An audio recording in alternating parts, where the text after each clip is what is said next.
Welcome to the Northern Ontario Mining Showcase podcast. It's a limited series for the Echo Community Podcast Network by Story Studio Network and Clark Communications. We highlight the influential voices, partners, and leaders who are driving innovation, research, and development, creating new market opportunities and new ways of doing business in the mining industry. My name is Marla Tremblay. I'm the Executive Director of MineConnect. And you are located where? Personally, I'm located in Sturgeon Falls. I work from my house, but our office, our main office is in Sudbury in the Norcat building, but we represent members from across Northern Ontario. So we're the biggest mine supply and service association in Canada. So tell me about the showcase and how that sort of plays into this, because this sounds like not a job off the side of your desk. No. So I actually own my own consulting company, and I've been coordinating the Northern Ontario Mining Showcase since its inception. So I come with an economic development background and been involved in coordinating and or attending trade shows since I was 20, international shows, and have a lot of connections in the mining industry and the mining supply industry, and have for a long time. And so when they decided to put this on, the City of Timiskaming Shores decided to coordinate this all those years ago. How many years ago? 2013, 2012. But the first time we did this, it was at the Steam Whistle. It was a one-day deal. Right here, just south of the convention center. Yeah, just south of at the Roundhouse. Yeah, right at the Roundhouse. We organized. We had one space, the Pilsner Hall. We organized a day. So James Franks, who works with the City of Timiskaming Shores, who I've known forever, knew me well and knew my connections and knew that I was good at organizing things, very much more organized than he is. I think that might be the chromosome, but that's okay. He reached out and said, "Look, we need to pull something together." He had booked the space in March and called me in November and said, "I haven't done anything with that space. We'd like to get some companies." So I managed to wrangle about 35 companies, if memory serves, 30 companies, to put booths together at the Roundhouse in the Steam Whistle. And we're like, okay, well, how are we going to get, for one day during PDAC, and how are we going to get people across? So I, wore T-shirts that said "You're invited" on certain, areas, and walked around the South Hall and cajoled people to cross the street. And we had a lineup waiting, standing room only, and it was packed all day. So is this the typical week for PDAC? This first week of March? Yes, first week of March. And then the following year, we ended up being able to take this space because PDAC opened the North Hall, and then we had a small version of what you see today. With 36 companies, or maybe 50 that year, and then we've just grown it ever since. So I've been organizing. How many have we got here 112. today? Yeah, I was going to say. Yeah. And I can only imagine. So characterize that first group that showed up on year one. What would that have looked like? Who would they have It was a mix. So we had Northern College was the only college, which because of the Haleybury School of Mines, and it was the City of Timiskaming Shores, so there was that connection. I had reached out to companies from across the north. So we had suppliers, small mining supply companies, which is the point of this, come out and put these little booths together, and it was really a mix of companies, a mix of types of suppliers. But because, like I said, I had that previous connection across the north with the mining industry and coming to this show for so many years, and I was also involved in organizing many different delegations and things like that over the years, that I was able to reach out to those companies and be like, "Hey, you kind of owe me a favor. Come on out and do this." But many of them are still with us, coming to this event because of that day. And obviously we've grown, and we're now the biggest pavilion at PDAC. But for those of you who, we're at the North Building at the Convention Center, downtown Toronto, and pretty much taking up the upper floor of B and C Hall, right? Pretty much. That's a huge footprint. Yeah, it's 13,200 square feet. And there's not a lot of room to wiggle in here. Yeah, it's a lot, and it's interesting. It's a lot of fun. So I asked about the original character of the first sort of tranche of participants. The level that I have noticed, first of all, here of Indigenous representation and the technology is extraordinary. And it's not all from Northern Ontario necessarily. But what I find interesting is that I was talking to guys who have a firm from Australia who are here, and they've got their drones and their LiDAR and all that kind of thing. They clearly see value in being here to talk to this group specifically in this part of the mining sector, right? Do you get a sense of what it is that they, why do they want to be at this showcase? Well, there's a number of different reasons, right? So you've got, first of all, the smaller ones, the SMEs, the really small, some of these companies are 3 people or one person. They operate small and mighty. Yeah. Honestly, they've maybe worked in the mines, saw a challenge, created a solution, building it in their garage. It's really, it's for real. That's the deal. So for them to come to a place like this, it's not affordable. So we give them an opportunity at a very, subsidized through FedNor rate. It's $500. Wow. Yeah. So they get their booth for $500 and they just show up. We do everything, the graphics, everything you see, we put together for them. So it makes it attainable for a small company that not only may not have the financial resources, but they don't have the internal capacity. Yeah, you need the infrastructure to get here, right? Well, and they don't even have the knowledge. They may never even done a show. They don't even know. So we're helping pull those companies up to a point where they can get in front of an audience they wouldn't be able to otherwise. So that's a big chunk of who's here is companies like that.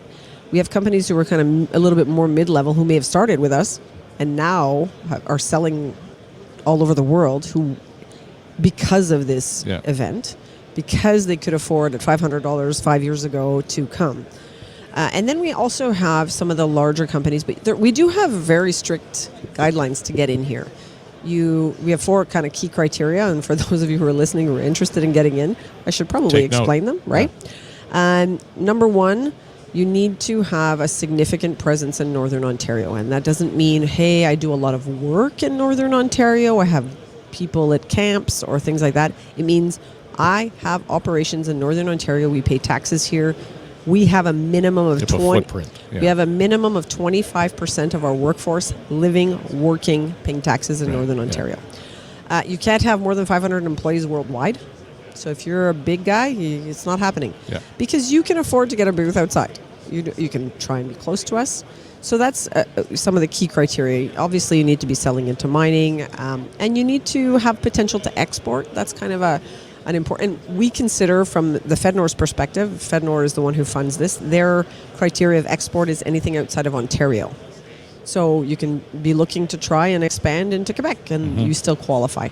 So those are the main pieces. The companies that are here all fit within that. And they want to be here for various reasons. We've had actually companies start here, go out and come back because we bring more traffic. We have obviously even things like we're doing today. This is an add-on that they wouldn't have otherwise. If you have a booth, a 10 by 10 in the South Hall at the back.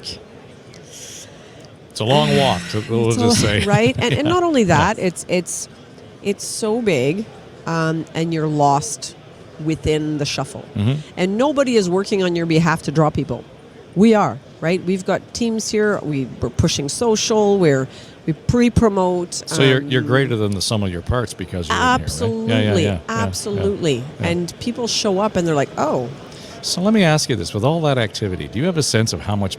I mean, I can see people are handing out their brochures and they're having great and engaging conversations, but is there a sense of what the dollar value of business is being done on the floor? Absolutely. So another thing, because we get funding, and with any government funding, you have to report, is there value to this? It's taxpayer dollars. We need to demonstrate that we're not just blowing the money on a fun thing, right? That's not the intent. The intent is to help businesses make money and grow and create jobs and help the economy of the North. So they are required, when they apply to be in the show, if they've been before, like let's say when they applied for this year, they would have said, they would check a box, was I there in 2023? Yes. It opens up a new survey. How many sales did you make? How many leads did you generate? What was the value of those sales? So we do get that information. Now, is that criteria for coming back or just collect the data? It's criteria for returning. You can't, that's part of your, for the $500 you're paying, we expect you to report on what you're doing, because essentially... But if those are zeros, that doesn't disqualify you from coming? No, it doesn't disqualify. Okay. No, not at all. Because I mean, sometimes it's just brand building. It bet. takes time. These are, if you're selling $1 million machine, it's not like It's a long tail sale. you're not. Yeah, you're not selling jam, right? Like you're pies or whatever. You're really.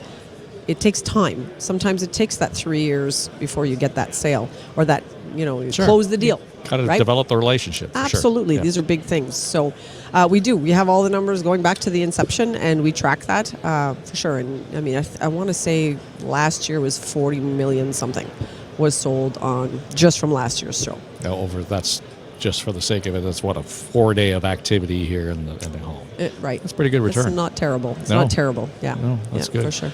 And as they are all thinking about what's next, I know that people who run these kinds of events will, the lights will go out on Wednesday night, and then people think, oh, glad that's all done. Mm-hmm. My own sense of that is that I know, the people who are doing jobs like you are, okay, let's get started. We got to get ready for next year already. Yeah. So 2 things. When does that start in earnest? And the second thing is there sort of a path in terms of where this is going to go in the next 4 or 5 years? Because I've talked to a lot of the various parts of the industry here in the last few days, and what they're telling me is that we don't do it like we always used to do it.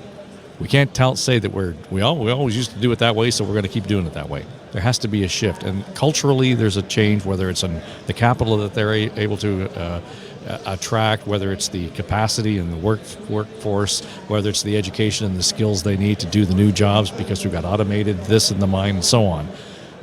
There's a lot of cultural shifting that's going on, and you take into account now a retiring sector of the community and the sector itself, and saying there's a lot of that history and memory and experience that we have to take advantage of. So how does this part of the PDAC, the NOMS segment of it, begin to sort of give guidance to that? Or I'm just thinking you got to be looking down the road 5-10 years and saying, this is what this is going to be then. Sure. So first question, you said, when do I start working on next year's? So when we shut down on Wednesday, right, like the show closes at noon tomorrow, I'm sticking around till whatever time I need to. And immediately, essentially, there's reporting to do. It is government money. You've got to provide all the stuff. And then then I write my funding application for next year. Or the city of Timiskaming Shores writes it. I swear I don't do it for them. And then we get the funding application in, and we start the process again. We actually reserve our booth in July, and then kind of stuff gets rolling. We reopen in September. So in that middle part, I'm revising application processes, and the whole back end stuff is being done. Mm-hmm. So it's pretty much, there's like a lag of a couple weeks maybe. I mean, it's not. And then there are, because I also run the Mining Supply Association, I have a minimum of 1 or 2 events every month. So it's just go, right? And they're all kind of interconnected. Sure. Yeah, so our next pavilion like this is in Vancouver in May at the CIM. So it's not just this one. We do a NOMS there as well. Okay. Yeah. So that's another thing for people to realize. We have, I want to say 4 spots left for companies to get into that. It's a smaller version. We don't have a speaker series. Because we only started doing this maybe 3 years ago at CIM, and it's a different style of show. The turnout is 5,000-6,000 people, not 25,000 people. It's a bit of a different. This is a small town right now. Yeah. It's exactly a small town. I live in a town of 6,000 people, so this is a big town. So, just in my pavilion right now, there's my town, right? So it's kind of nonstop. And in terms of future, we're constantly adapting. Have you seen this the first? I'm not going to count the steam whistle year. If you saw this the first year versus what we have now, it's in constant evolution. There's something new every year because I'm constantly asking the members, and I'm constantly looking at what's happening in the world and what do we need to add. Example, the beginning, looking at who's looking for work and all that was not a priority. Now, part of our questionnaire when you register is, are you hiring? Mm-hmm. Who are you hiring? What are you looking for? So now I have that information here. We participate heavily in the student programming because we know, back to your comment earlier, we need to find people for the industry. And oftentimes students, especially because we're in Southern Ontario, they're thinking, I have to work for a mine No, you can work for a supplier. Yep. With the skill set you have, and we need you in the north, and it's going to cost you a heck of a lot less to live here. So part of our priority is to help with that process.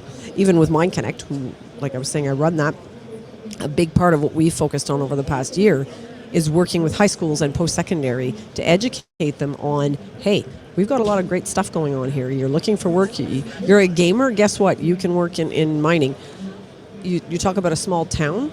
A mining camp is a small town. It has everything. You need chefs, you need bus drivers, you need people in waste management, you need everybody that you need to run a town, you need to run a mine camp. Mm-hmm. So you can have a job in mining that has nothing to do with, you may never go in a mine in your life. Yeah. So that's part but of the conversation. That's a perceptual thing too, right? Totally. So we're working to try and help change that. I make presentations in high schools. We've partnered with the Goodman School of Mines on their Mine Opportunity Challenge program. We've kind of helped them get it out of just Sudbury and expand it throughout the north. And that's, working with high school kids and guidance counselors and teachers to get them to understand what the field is. Making presentations and working with doing panels with young recent grads who are working in mining to go to post-secondary and have conversations with these young people and say, hey, look, I studied in theater lighting and now I work in mining, but I'm using what I learned. Of course, yeah, that's fun. So it's those, like you said, it's a perception thing. People still picture, the three old guys with the pickaxes covered in soot. Well, the point is now that the skills are what's valuable and they're transferable. Exactly, and that's the conversation. So yes, we're constantly evolving the program based on that. Even in terms of export, we ask everyone when they sign up, what are your top 3 target markets? And we ensure that we're helping them bridge those connections. So if you're looking to be in Peru, guess this is what's going on in Peru. The delegation's coming. Be here. We're trying to evolve it to meet the need. The networking obviously is really valuable to a place like this. Well, listen, I know you're busy. You're on the dead gallop. You're off to something else. I am. We wanted to make sure we had a chance to sit down and chat, Marla. And thanks for having us here. This has been fun for us too. Good. Thanks for fitting us in, and thanks for taking the time. I mean, it's like I said, evolving and adding new things every year, and this is one more of those things. So good way to tell the story. Appreciate it. Yeah, and I look forward to watching. I haven't obviously had any chance to watch anything. No, we haven't posted anything, so that works out. You're at the front of the line still. Perfect. Yeah. Make sure you tag us on everything. We will. Yeah. Very good. All right. Thanks. Awesome. Thank you very much.